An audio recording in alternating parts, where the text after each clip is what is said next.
Kuwata, the ultimate baseball player.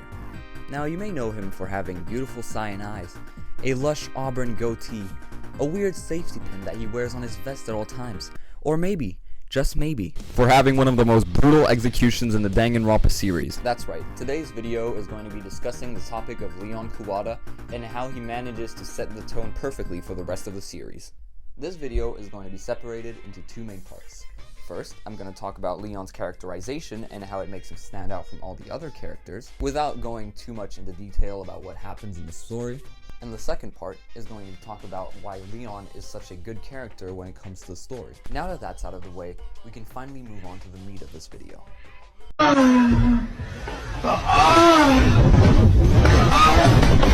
Now it's clear to see why a lot of people don't really have strong opinions on Leon. Why would you like the jock character that gets himself killed in the first chapter of the game, when you can like a seemingly more complex character that gets development? And while yes, it's true that Leon is something of a simple character, I think that's where all the appeal comes from. There are three things that you'll immediately notice about Leon. During your first interactions with him, you notice that he is pretty hot-headed and somewhat aggressive, and he's got the sprites to back that up. You also notice that because he's a jock character, he's also not the brightest guy around. And then you also learn that, like most characters in this series, he is something of a pervert. Yeah, those character traits don't really do much to help him, but in this case, having a lot of flaws is a good thing, as Leon isn't one of those characters that are always shown in a positive light and can't do any wrong. His whole personality is based around the fact that he has a lot of flaws, which makes him more relatable to the audience. Which brings me back to the point of Leon being something of a pervert. It's not explicitly told what he wants to do with women, if he wants to just get laid, or if he wants to start a meaningful relationship. But with him, being a teenager, we can assume that it's the former. Which isn't necessarily a bad thing, because a lot of people have probably gone through the same thing in their life. They all want to have a meaningful relationship, and are scared to die alone. Leon also manages to stand out from all his classmates because he's the only one that doesn't like the talent that he's attached to. It's revealed that he skips a lot of baseball training because he just hates the sport, and the only reason he's still in it is because it's easier to get chicks. Yeah, it's a stupid and shallow motivation, but it's realistic. A lot of people do things just because they want to impress others, and Leon is no different. There's also the point that Leon has this whole weird punk rock aesthetic because he wants to impress a girl. See, Leon has dreams of his own. He wants to become the ultimate musician, which is why he dresses this way. Yeah, that's also revealed to be because he wants to impress a girl, but it's nice to know that he actually has attainable dreams with somewhat realistic motivations, unlike other characters. Yeah, at this point it might seem like Leon is desperate, but the thing is, he has had opportunities in the past. For example, with his cousin that made advances on him, which he rightfully refused. So now you may be telling yourself, okay, Leon is an actual teenager. What do you want me to do with this information? Well, that's the thing. Leon is one of three characters in Danganronpa that you can actually relate to. You've got the protagonist, which is just a self-insert because he's so basic. You've got Sayaka because, I don't know, she actually feels human emotions. And then you've got Leon, who I've explained already. Leon is one of those characters that you've probably seen. If you've actually lived the life and talked to other people, you probably know people who are like Leon, and maybe that person might even be you. So to know that these characters that you can somewhat relate to are killed off in the first chapter of the game is horrifying, because you now know that any type of rational thinking won't be useful around here, and you're not in Kansas anymore.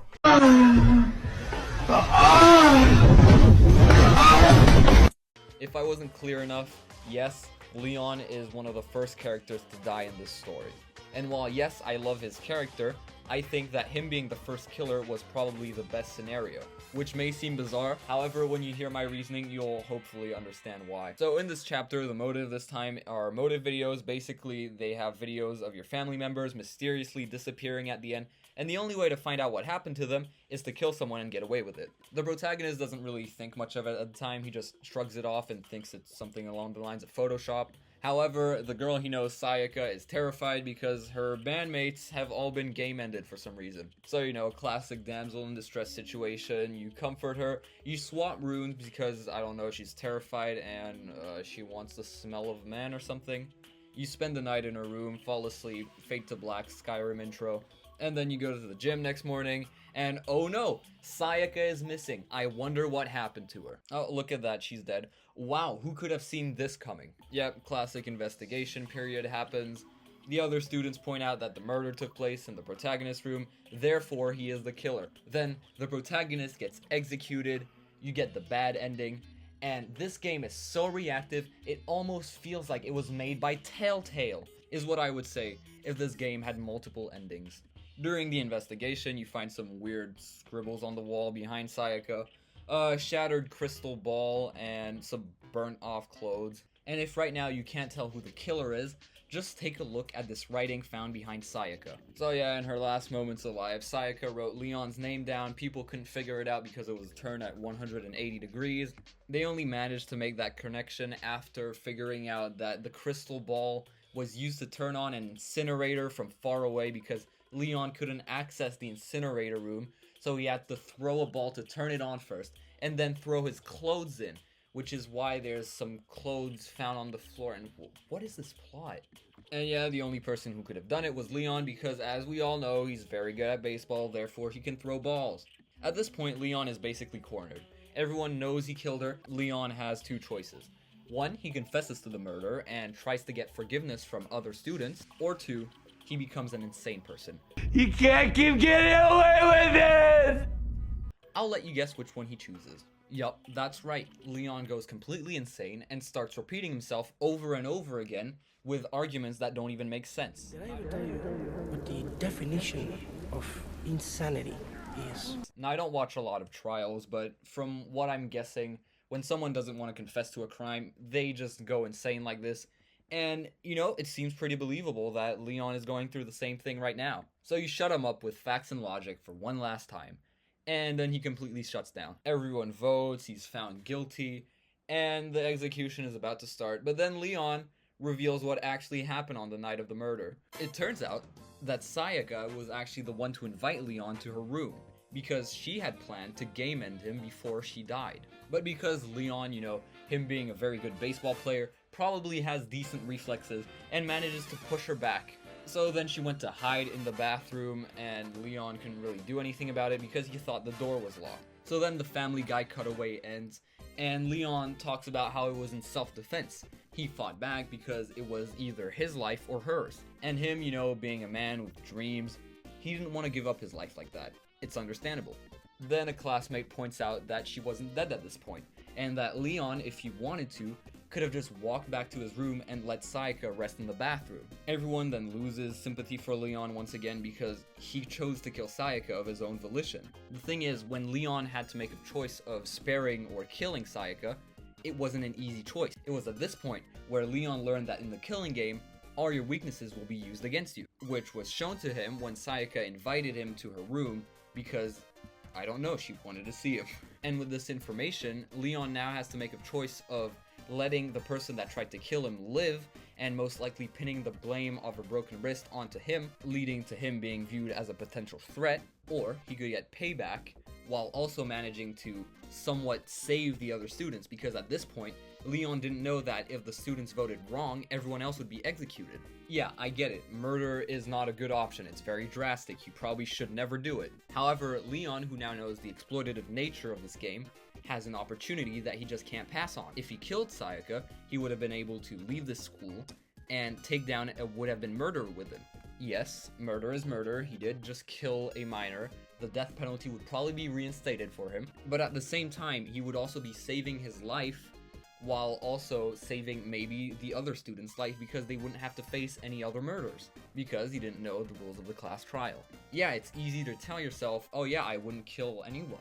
I would prefer to lose my dignity than to actually take another human life. However, put yourself in Leon's shoes, and when you have all the adrenaline from the attempted murder, you can't think straight. Now, I'm not saying that what Leon did was justified, but when you weigh the pros and cons, oh wait, this is actually justifying it.